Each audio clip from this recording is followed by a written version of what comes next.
Hello guys, what's up once again ang Sausawerang Pobre. So yun na nga guys, so nakakalungkot talaga yung paglisan ng isa sa mabuting tao ng Kalingap, si Kalingap Robin. So ngayon nga is tuluyan na talaga siyang lumisan dito sa mundo or sa daig. So totally gone, so wala na siya dahil ngayon ay yung araw ng cremation niya at yung talagang totally pagkawala na sa kanyang pamilya. So, lahat tayo nalulungkot na sumusuporta sa Kalingap at taga-subaybay ng Kalingap kasi isa siya sa nasubaybayan natin sa simula sa umpisa hanggang sa paglisan niya. So, alam natin na mabuti siyang tao. Alam natin na isa siya sa napaka-importanting miyembro ng isang Kalingap. So, hindi nga natin hawak yung buhay natin. So, hindi natin alam kung hanggang kailan lang tayo mananatili dito sa mundo. So, yun na nga guys. So, ngayon, hanggang ngayon, parang ang hirap pa rin tanggapin, di ba?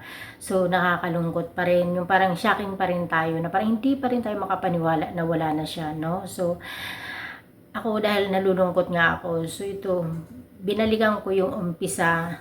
So, ang biglang tumatak sa isip ko yung mga ngiti niya, no? So, palagi siyang nakangiti. Hindi naman natin na perfect siyang tao. Hindi natin sinasabi na talagang perfect yung pagkatao niya.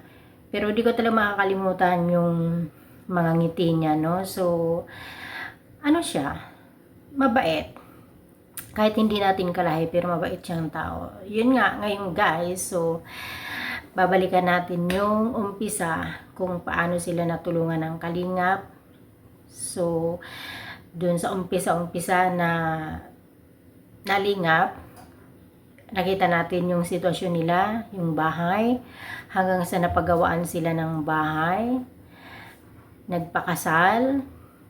So, marami. Kumbaga, yung kwento ng buhay nila is hindi madaling kalimutan. So, isang alaala ng Kalingap kung paano binago yung buhay nila simula dun sa wala. Hindi naman natin sinasabi na totally wala, pero talagang nakita natin yung status ng buhay nila hanggang sa medyo umangat. So nakakalungkot nga lang isipin na unti-unti na nga sana, no, na nababago yung buhay, pero yun nga, nawala siya ng napakaaga. And syempre, yung sitwasyon ni Pia at saka yung mga anak, nakakalungkot. Kung tayo siguro yung nasa kalagayan ni Pia ngayon, so baka hindi natin kayanin. So sana makayanan ni Pia at saka yung mga bata, maging strong sila na ito ay pagsubok lang na malalagpasan. So ngayon guys, so masarap balikan yung kwento ng buhay nila. So, ito na nga guys, panoorin natin yung umpisa hanggang doon sa nawala siya. Kuya, anong pangalan mo kuya? Pangalan ko dito sa Hindi, yung sa India. Darminder Singh. Darmin. Der. Dersing. Darminder Darmin Singh. Dito kuya, ano pangalan? Robin lang. Robin. Hindi kasi kaya ng ang bibigay ng hindi madali na. Si Kuya Rap pala kuya. Kuya Rap, anak ni Kuya Bal. Okay, Ayan. Sige po. Salamat. Asawa nyo, Kuya Robin. Nasa Simpalok, Manila po. Ngayon mga isang kalahating taon na siya nagtrabaho ay. Yeah. Excited na yan. Sino si mama nila? Kapag si Agad mama. sukyot ng matumba. Ha?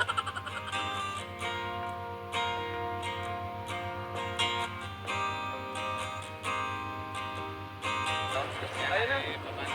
Sana. Asan? Tara.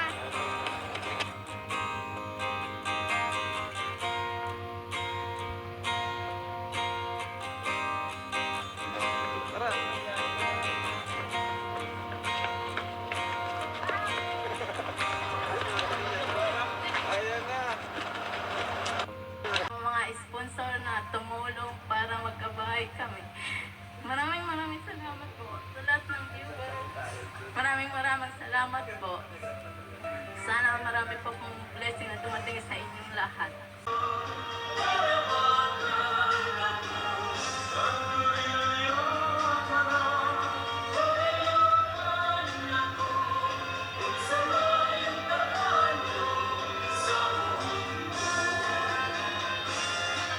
Once again, on behalf of our viewers, kami po ay lubos na nagpapasalamat sa inyong generosity. Maraming salamat po.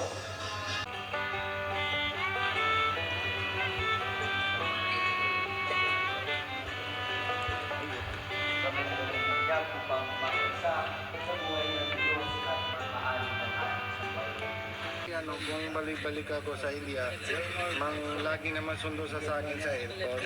Kung nayo, mabalik ako, kung dating ako sa airport, wala na siya sundo sa akin. Tapos